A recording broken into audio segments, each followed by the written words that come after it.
उत्तर प्रदेश, पश्चिम Bengal, waste Bengal, Bihar, इन राज्यों में जो बीएड इंक्लूड होकर जो ज्वाइनिंग हो गई, क्या उन बीएड सिलेक्टेड टीचर की नौकरी जा सकती है? नमस्कार, आप सभी का रमेश रुएल यूट्यूब चैनल पर बहुत हार्दिक स्वागत है। प्राथमिक शिक्षक भर्ती में बीएड शामिल को लेकर BSTC, ETT, BTC, DLEd versus BEd विवाद को लेकर सुप्रीम कोर्ट में 12 अक्टूबर 2022 को जस्टिस अनिरुद्ध बोस की बेंच में लगभग 8 से 10 मिनट सुनवाई हुई। उस सुनवाई के दौरान किसका पक्ष मजबूत रहा, कोर्ट ने क्या टिप्पणी की, क्या ऑर्डर पास किया, इस बात को लेकर इस वीडियो में विस्तार से चर्चा करूंगा।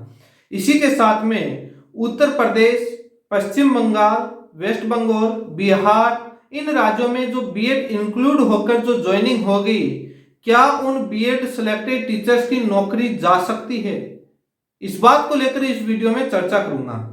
डीएलएड और बीएड दोनों की तरफ से अलग अलग बातें की जा रही हैं और काफी लोगों के कॉल और मैसेज आए।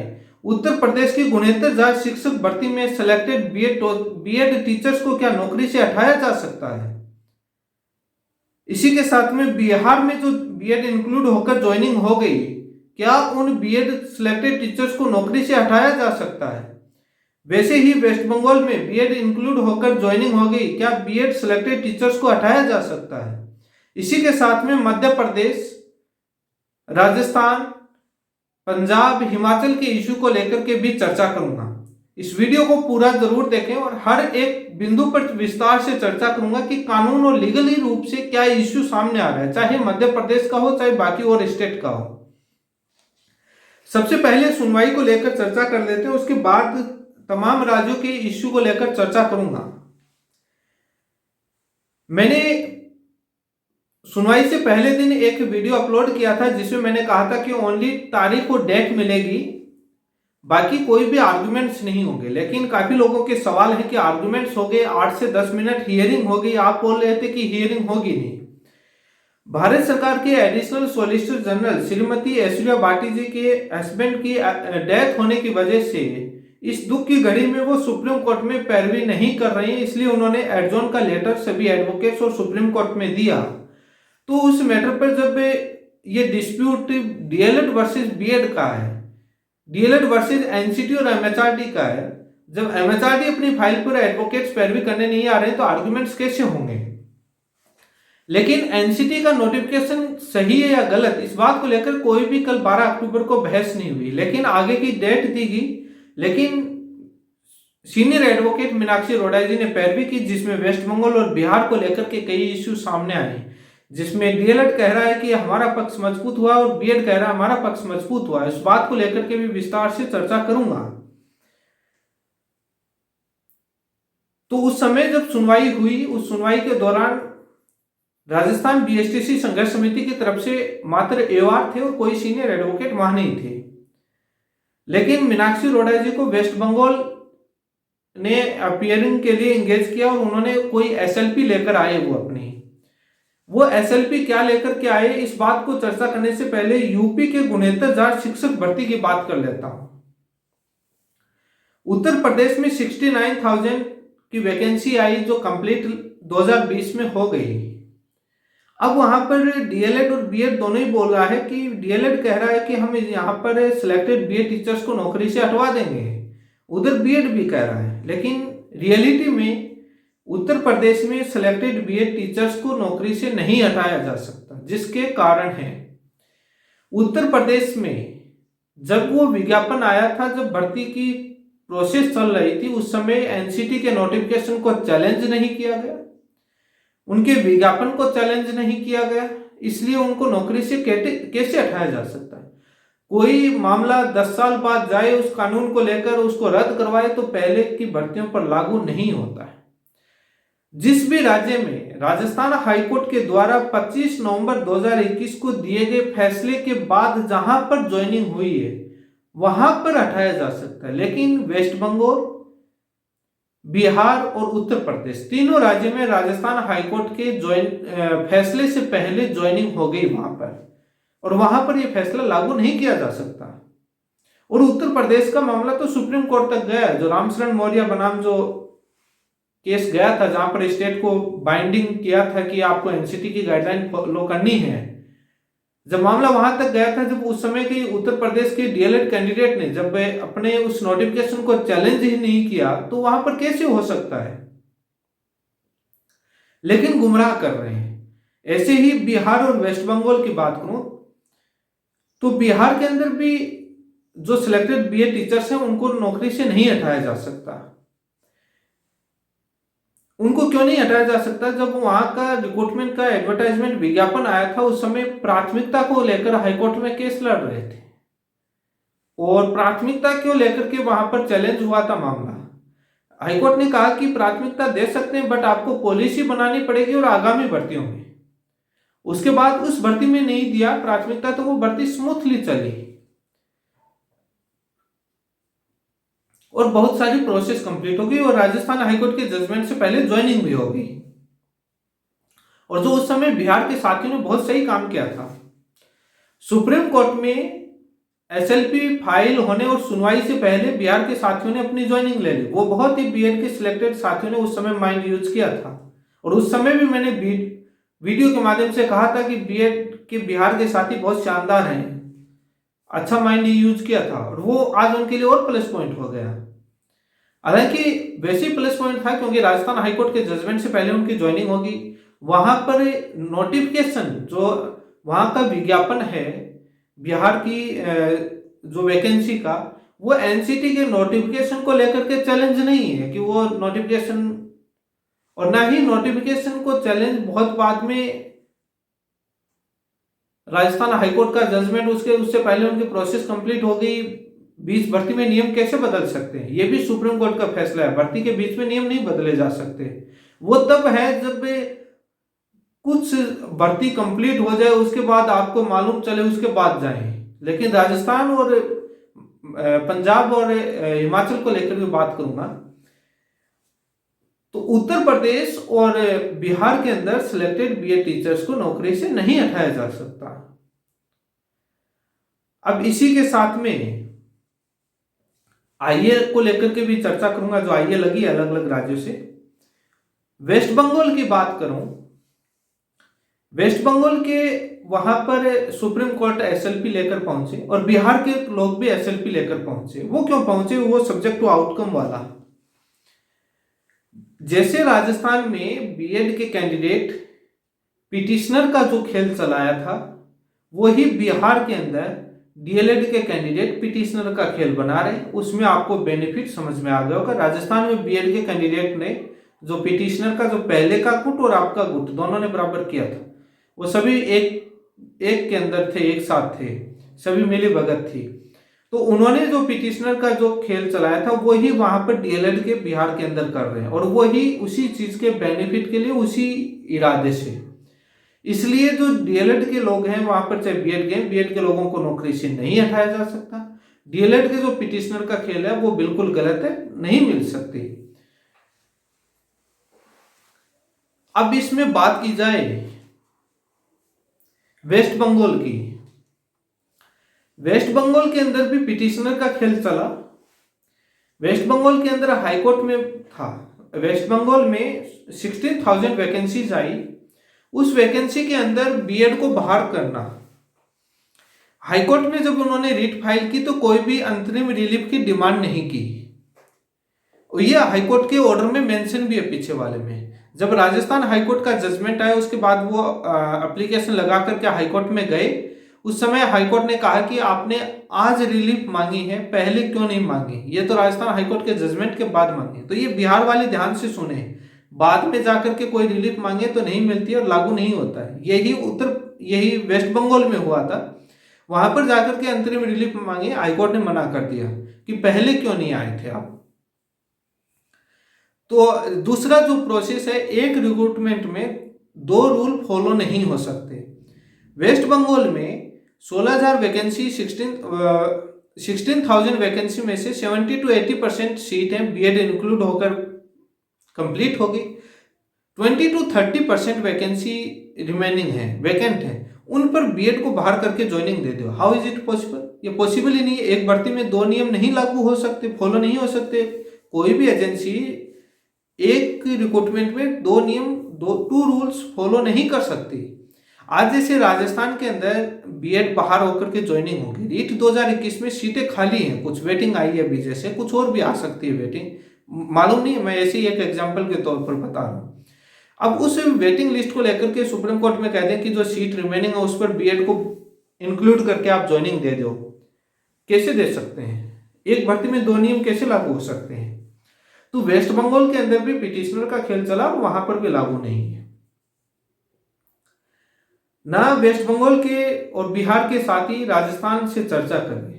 पंजाब और हिमाचल के जो कैंडिडेट थे उन्होंने राजस्थान से संपर्क बनाए रखा, कांटेक्ट रखा, उसी के डायरेक्शन पर चले तो उनको ज्वाइनिंग भी, उनको बेनिफिट हुआ।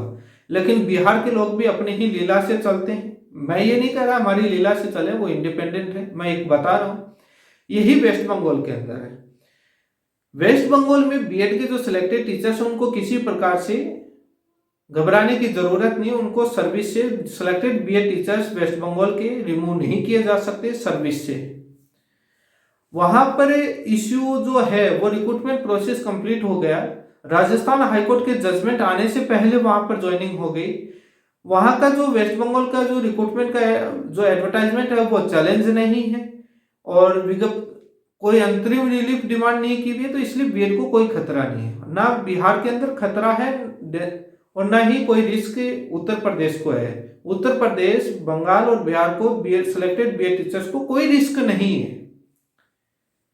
लेकिन ये इसलिए अपने एक नजरिए से बेनिफिट के लिए अलग अलग तरीके से इस केस को बिजनेस बनाने की कोशिश है दोनों ही पक्षों की साइड से, चाहे डीएलएड हो चाहे बीएड हो, उस वजह से इस खेल को कर रहे हैं और दोनों ही पक्ष बोल रहे हैं कि हम हटा देंगे, वो एक बिजनेस के रूप में, लेकिन नहीं हटा सकते। जो मेरे अकॉर्डिंग जो लीगली रूप से जो रियलिटी है, जो पॉइंट ऑफ व्यू है, उस बेस पर नहीं हटा सकते, किसी भी हाल में नहीं हटा सकते हैं, नहीं ऑर्डर पास हो सकता। अब काफी लोगों का है कि वेस्ट बंगाल ने सुप्रीम कोर्ट ने सब्जेक्ट टू एसएलपी आउटकम क्यों रखा। देखिए वहां पर सुप्रीम कोर्ट एक कॉमन ऑर्डर पास कर रही है, चाहे बीएड जाए चाहे डीएलएड जाए, सब्जेक्ट टू एसएलपी का कॉमन ऑर्डर पास कर रही है। वो कोई भी उस पर डिटेल में नहीं आते हैं। कॉमन ऑर्डर पास होकर क्या रहा है, एनसीटी और एमएचआरडी के नोटिफिकेशन को लेकर के कल 12 अक्टूबर 2022 को कोई भी सुनवाई नहीं हुई, कोई भी आर्गुमेंट नहीं हुए। ओनली वो बिहार और वो दो लोग लेके गए थे जो कॉमन ऑर्डर पास कर दिया, और जो लागू नहीं हो सकता नहीं लागू होगा। ज्वाइनिंग प्रोसेस कंप्लीट हो गई है। अब जो बात आती है कि मध्य प्रदेश,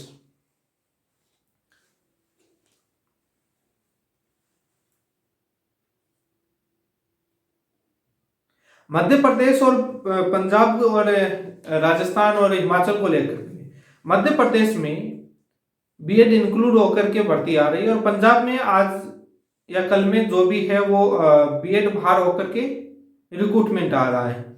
राजस्थान हाईकोर्ट के जजमेंट के बाद जो भी ग्राउंड पर काम कर रहा है, धरातल पर आंदोलन, धरना प्रदर्शन के माध्यम से जो काम किया, वो अपने हिसाब से रिक्रूटमेंट के आ रहे हैं। जो भी जाएगा, जिस भी साइड का पक्ष सब्जेक्ट टू आएगा, जो कंफर्म है सुप्रीम कोर्ट में, सुप्रीम कोर्ट ने एवरी स्टेट को कॉमन ऑर्डर पास कर दिया। मध्य प्रदेश के साथियों को मेरी सलाह है कि आप धरना प्रदर्शन आंदोलन कीजिए। जिस तरीके से पंजाब में पहले बीएड इंक्लूड करके थी, उन्होंने धरना प्रदर्शन आंदोलन किए, उसकी बदौलत से सरकार को साथ में लिया, उसके बाद हमारे अकॉर्डिंग चले तो उनकी ज्वाइनिंग हुई, राजस्थान के गाइडेंस के अकॉर्डिंग चले तो उनकी ज्वाइनिंग हुई। वही यदि मध्य प्रदेश के करते हैं धरना प्रदर्शन आंदोलन के माध्यम से, देखिए कुछ चीजें वो चीजें करनी पड़ेंगी आपको, उसके बाद आप सरकार को साथ लेते हैं, देन आप हाईकोर्ट में, या दो ऑप्शन बताएं, एक वो धरना प्रदर्शन, सेकंड आप हाईकोर्ट में जाइए, रिट पिटीशन फाइल कीजिए और आप रिलीफ की डिमांड कीजिए। ये सेम जो चीज है वो मैंने, जो भी स्टेट हो, ये दोनों चीजें, धरना प्रदर्शन आंदोलन और हाईकोर्ट में रिट, ये एवरी स्टेट के लिए लागू है। कॉमन ओपिनियन है, मेरी गाइडेंस है। अब इसके बाद में पंजाब और राजस्थान और हिमाचल, यहाँ तीनों जगह कह रहे हैं कि सवाल है कि जब सिलेक्टेड बीएड वहां नहीं हटा सकते तो यहाँ पर सिलेक्टेड टीचर्स हैं जो डीएलएड के, बीएसटी, सीईटीटी के, जेवीटी के, उनको कैसे हटा सकते हैं। इससे कंपैरिजन ये सवाल आएगा, इसके लिए मैं इसको बता देता हूं। राजस्थान, पंजाब और हिमाचल, तीनों स्टेट में रिक्रूटमेंट एडवर्टाइजमेंट चैलेंज है हाईकोर्ट में। तीनों जजमेंट हाईकोर्ट से फैसले, राजस्थान हाईकोर्ट के फैसला आने के बाद तीनों प्रदेश में, तीनों स्टेट में ज्वाइनिंग हुई है। तीनों स्टेट में रिक्रूटमेंट एडवर्टाइजमेंट चैलेंज है, तीनों स्टेट में सर्विस रूल चैलेंज है, तीनों स्टेट में एनसीटी नोटिफिकेशन चैलेंज है, और राजस्थान हाईकोर्ट के जजमेंट के बेस पर हुआ है। और बाकी जो उत्तर प्रदेश, वेस्ट बंगाल और बिहार, तीनों ही ये चीजें लागू नहीं है, इसलिए वहां पर सिलेक्टेड बीएड नहीं हट सकते। यहां पर इसलिए हट सकते हैं, तीनों चीजें चैलेंज है।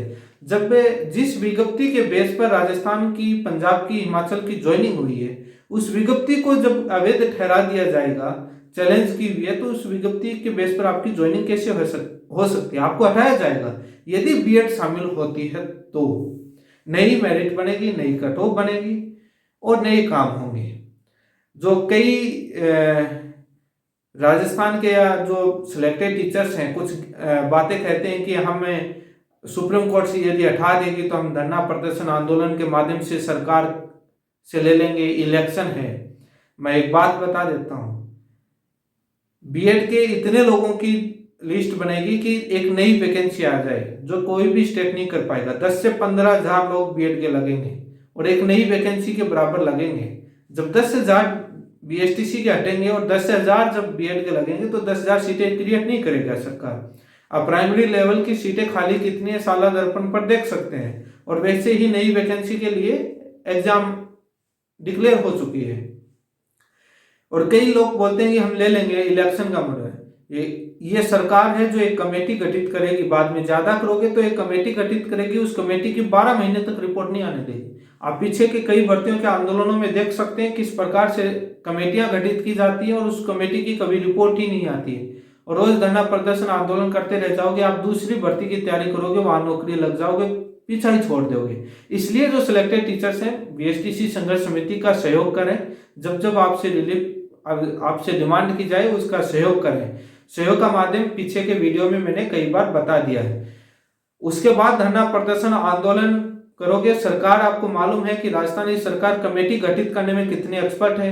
चाहे आप एएनएम, जेएनएम या पंचायती राज, एलडीसी और तमाम 5-5 साल लगा दी उनकी कमेटियों की रिपोर्ट आने में, दोबारा कमेटियां गठित कर दी जाती हैं, कुछ नहीं होता है। तो वही चीज चलेगा। और आने वाली यदि गवर्नमेंट चेंज होगी, बीजेपी गवर्नमेंट आ गई तो आपको मिल ही जाएगी, तुरंत हटेंगे। तो वो चीजें मैं कह रहा हूं, मैं डरा नहीं रहा।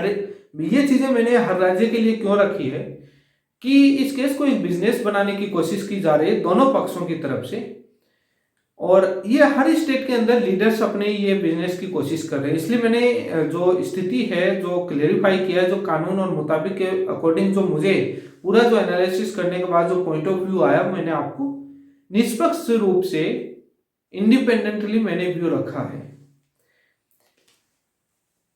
अब जो मैंने तीनों स्टेट की मैंने बातें बता दी हैं आपको, राजस्थान और पंजाब और हिमाचल, इसी के साथ में उत्तर प्रदेश और बीटीसी गुणोत्तर जांच शिक्षक भर्ती है, उसमें से बीएड नहीं हटाया जा सकता। अब जो इश्यू आता है कि आईए को लेकर के कई राज्यों ने इम्प्लीमेंट पार्टी बने हैं बीएड की तरफ से सुप्रीम कोर्ट में। मैंने पीछे वीडियो में कहा था कि बेनिफिट है डीएलएड को। काफी लोग उसमें कमेंट कहा कि ये मानो कि आप विपक्ष कह रहा है तो इसका मतलब ये मानो कि अपन फायदे में है। मैं सत्य बोलता हूं और उसका प्रूफ बताऊंगा। आप इस वीडियो को पूरा जरूर देखें।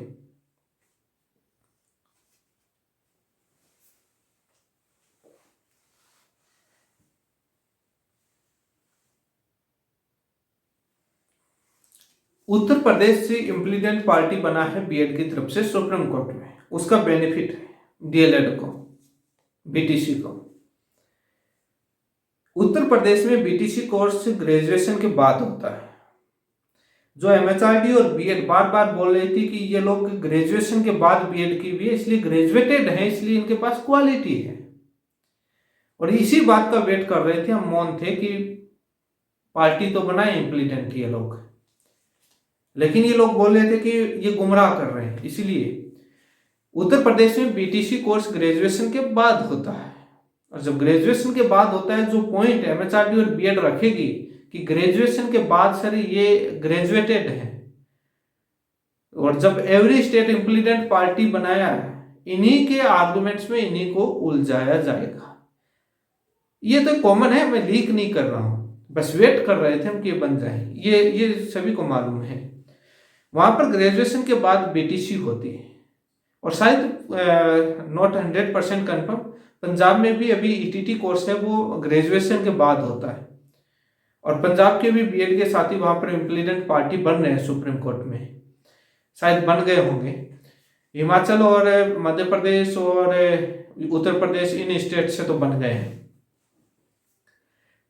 यही हम वेट कर रहे थे कि ग्रेजुएशन के बाद वाले जाएं, जो क्वालिटी ऑफ एजुकेशन का जो हवाला देते हैं। अब इश्यू रहेगा कि BTC, BSTC, DElEd, JVT, ETT course और बीएड कोर्स के बीच में क्या डिफरेंस है। जो ये ग्रेजुएशन का हवाला देते थे, ये स्टेट का अच्छा हुआ है, राजस्थान में 12वीं के बाद होती है, 12th के बाद, लेकिन और स्टेट की तो अलग इश्यू है।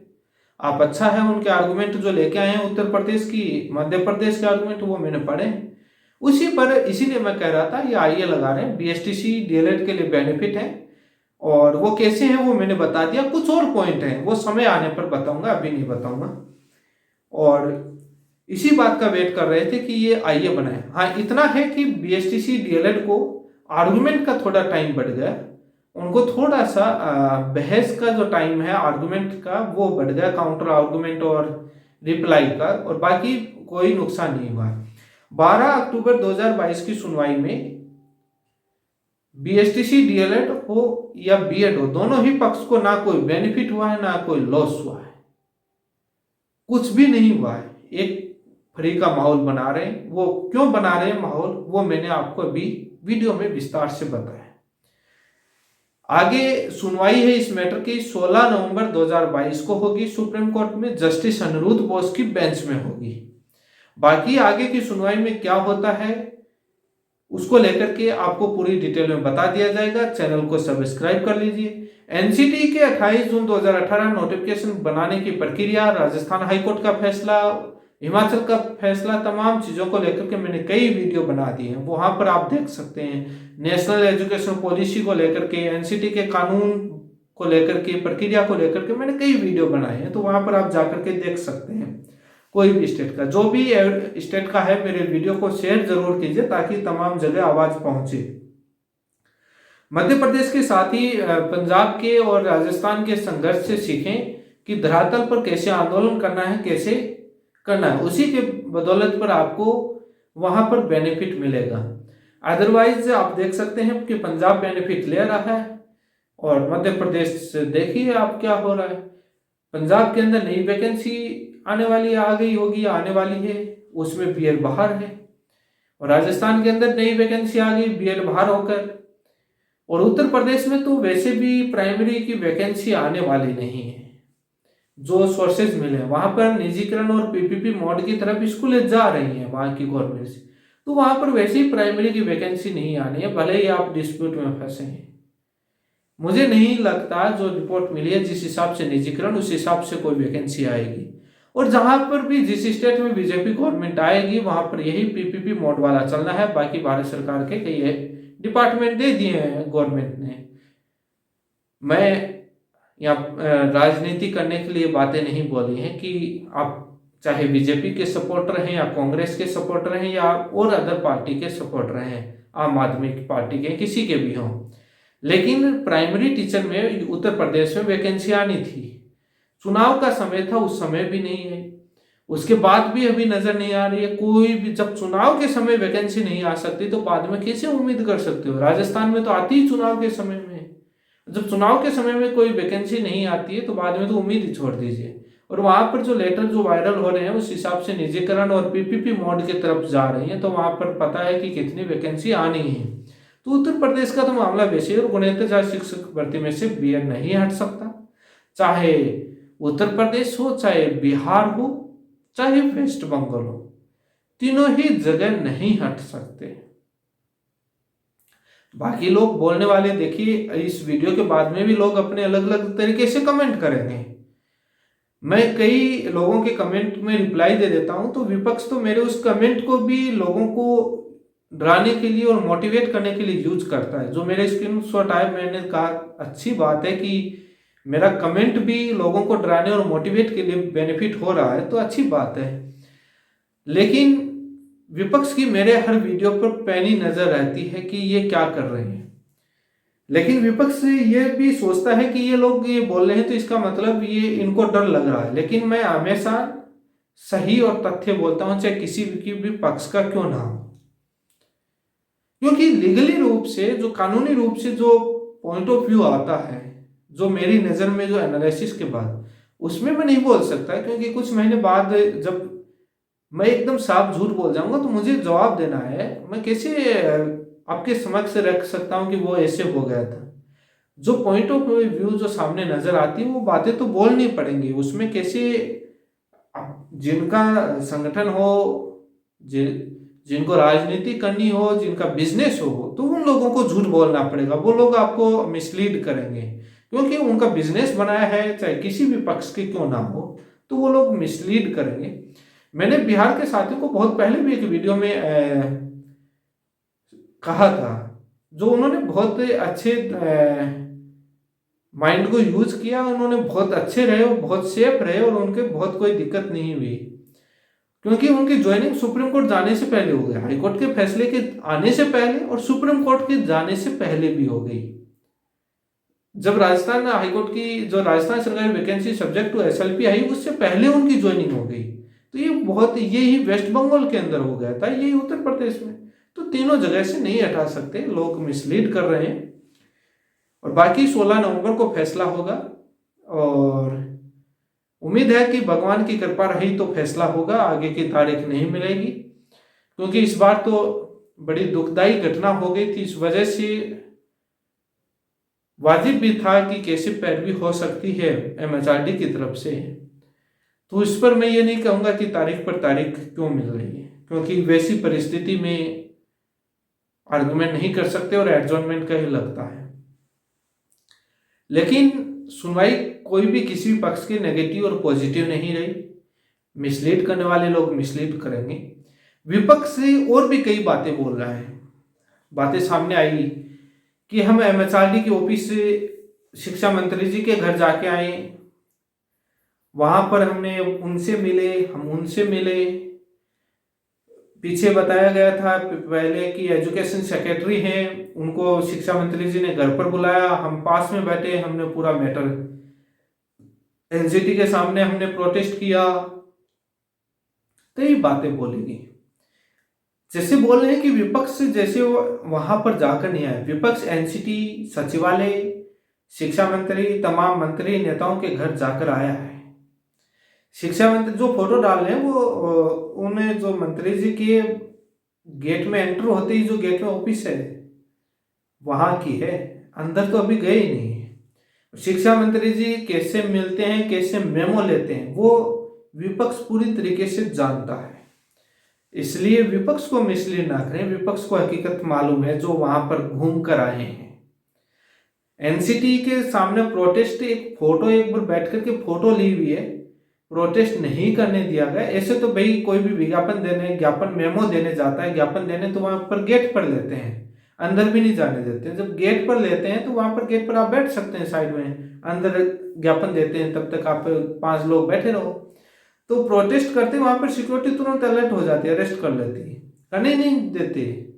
लेकिन ठीक है, उनका प्लेटफॉर्म है, वो अपने लोगों को मोटिवेट कर रहे हैं। लेकिन विपक्ष को भी मालूम है कि कितना मिनिस्ट्री के घर पर, कितने राहुल पचौरी जी सेक्रेटरी हैं, मिनिस्टर ने घर पर बुला लिया फाइल लेकर के। कुछ बातें डाइजेस्ट हों उतनी बोले तो सही रहता है, थोड़ी कुछ ज्यादा हो जाती है तो डाइजेशन में समस्या आती है, तब बोलना पड़ता है, अदरवाइज बोलता नहीं हो। और बाकी विपक्ष की तरफ से एक और बात कही गई, जब सुनवाई पास में आती है 1 दिन 2 दिन पहले, तब एडवोकेट, सीनियर एडवोकेट फंड करते हैं। जैसे ही चली जाती है सुनवाई की डेट, देन एनसीटी और एमएचआरडी के गुणगान शुरू कर देते हैं। ये एक समझ से बाहर है। MHRD NCT आज नोटिस इश्यू कर देगा। MHRD ने उनको वो कर दिया, आज साइट पर अपडेट हो गया, सभी को नोटिस इश्यू कर दिए, आज मिल जाएंगे, इश्यू हो जाएंगे, तमाम तरीके की बातें कर रहे थे। 12 अक्टूबर की हियरिंग के लिए 11 अक्टूबर को शाम को एक ऑफिस रिपोर्ट रजिस्ट्रार से सुप्रीम कोर्ट से जारी होती है। उस ऑफिस रिपोर्ट को जब पढ़ाया जाएगा, मैंने पहले ही बता दिया था उस दिन वीडियो में, रिपोर्ट जारी होने से पहले बता दिया था, MHRD ने कोई भी नोटिस इश्यू नहीं किए, किसी भी पार्टी को कोई नोटिस MHRD ने नहीं दिया। उस ऑफिस रिपोर्ट में मेंशन है, पढ़ सकते हैं, मालूम चल जाएगा कि विपक्ष की बातें कितनी सत्य हैं। वो कहने को कहते हैं वो गुट झूठा था, वो गुट ऐसा था, दोनों एक जैसे हैं। MHRD ने कोई भी नोटिस इश्यू नहीं किया। वो उस ऑफिस रिपोर्ट में कोर्ट ने ऑर्डर किया तो उसका कोर्ट ऑर्डर दे करके MHRD एडवोकेट को दे दिया। उसके बाद उसको कुछ बना करके देना था, कुछ करना था, लेकिन वो MHRD ने आगे कोई प्रोसीडिंग ही नहीं करी। MHRD ने किसी को नोटिस इश्यू नहीं किया, किसी को नोटिस रिसीव भी नहीं हुआ, और ये लोग बोले थे वो नोटिस मिल गया, वो उनको वो दे दिया। कोई जानकारी नहीं है, ये बोल देते हैं। ठीक है, इनका लोगों को मोटिवेट करने का एक ग्राउंड है, अपना प्लेटफॉर्म है, करते हैं, लेकिन करिए। लेकिन काफी लोगों के सवाल आते हैं, काफी लोग बोलते हैं, इसलिए मैंने बोला। और राजस्थान के अंदर मैंने स्थिति बता दी, पंजाब की, और बाकी जो भी काफी लोगों के सवाल आते हैं कि आपका वीडियो लॉन्ग रहता है। अब वो बीएड की तरफ से भी होता है, कई लोगों को काफी दुख होता है कि वीडियो बहुत बड़ा बनाया है। मुझे बीएड के भी काफी कमेंट आते हैं, बीएसटीसी के भी आते हैं, मुझे मालूम भी रहता है कि कौन सा बीएड का है, कौन सा डीएलएड का है। लेकिन वीडियो लंबा जो उद्देश्य ये रहता है कि मैटर को पूरा एक्सप्लेन किया जाए। विपक्ष तो एक बात को लेकर के भी पूरे वीडियो में 1 घंटे बोल देता है, कोई इश्यू नहीं होता है। मैं एवरी स्टेट के इश्यू को क्लैरिफाई करने की कोशिश करता हूँ। जो कोई भी पॉइंट जो कमेंट आते हैं, मेरे पास मैसेज आते हैं, उन सभी के ऊपर जवाब देने की कोशिश करता हूँ डिटेल में, एक्सप्लेन के साथ, ताकि कोई डाउट नहीं रहे, क्योंकि मैं फैक्ट और तथ्य के साथ बात करता हूँ, तो उसमें समय लगता है एक्सप्लेन करने में। यदि इच्छा हो तो सुना करें, अदरवाइज थोड़ा टाइम वेस्ट ना करें आप, कोई दिक्कत नहीं है। लेकिन जिसको जो बेनिफिट लेना हो तो वो जरूर सुने पूरे वीडियो को। और जो भी स्टेट का जो कैंडिडेट मेरा वीडियो सुन रहा है, सभी जगह इस मेरे वीडियो को शेयर कीजिए। बीएसटीसी संघर्ष समिति की आपको सहयोग करना है। जो पीछे वाला वीडियो है, उन वीडियो में सहयोग करने का माध्यम मैंने बताया है, वहां पर आप वीडियो को सुनेंगे तो उसमें आएगा सहयोग करने का माध्यम, वहां पर आप सहयोग उस माध्यम से कर सकते हैं। और बीएसटीसी संघर्ष समिति ने 12 अक्टूबर को कोई भी सीनियर एडवोकेट इंगेज करके पैरवी नहीं करवाई। बीएसटीसी संघर्ष समिति की तरफ से, राजस्थान की तरफ से 12 अक्टूबर की सुनवाई में कोई भी पैसा खर्च नहीं हुआ है। जो आपका फंड था, जो जैसा था वो वैसा है, कोई भी पैसा खर्च नहीं हुआ है, क्योंकि कोई सीनियर एडवोकेट नहीं हायर किए थे। वो मीनाक्षी मैम वेस्ट बंगाल की तरफ से थी, उस इश्यू को लेकर मैंने आपको बता दिया है। बाकी जो भी अपडेट आपको लेनी है 16 नवंबर और तमाम इश्यू को लेकर के आप चैनल को सब्सक्राइब करें और सब जगह शेयर जरूर कीजिए, ताकि आवाज डीएलएड की मजबूत हो और सभी के पास बातें पहुंचे। इसी के साथ आप सभी का बहुत बहुत धन्यवाद।